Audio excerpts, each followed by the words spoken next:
नाशिक आणि दिंडोरी या लोकसभेच्या मतमोजणीची तयारी प्रशासनाकडून पूर्ण झाली आहे। दोन्ही लोकसभेची मतमोजणी एकूण 84 टेबल्सवर पार पडणार आहे।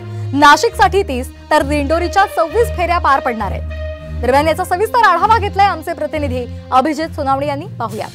नाशिक आणि दिंडोरी लोकसभेच्या मतमोजणीची तयारी आता प्रशासनाकडून पूर्ण करण्यात आलेली आहे। अंबडच्या सेंट्रल वेअर हाऊस परिसरामध्ये मतदान यंत्र ज्या स्ट्रॉंग रूममध्ये ठेवलेले आहे त्या सगळ्या परिसरामध्ये आता पूर्णपणे बॅरिकेडिंग करण्यात आलेलं आपल्याला पाहायला मिळेल। साधारणपणे सकाळी 8 वाजल्यापासून दोन्ही लोकसभेच्या मतमोजणीची प्रक्रिया पार पाडण्यासाठी एकूण विधानसभा क्षेत्रनिहाय 84 टेबलवर ही मतमोजणीची प्रक्रिया जी आहे ती पार पडणार आहे। जवळपास 1100 कर्मचारी या दोनही लोकसभा मतदारसंघाच्या मतमोजणीसाठी तैनात असणार आहे।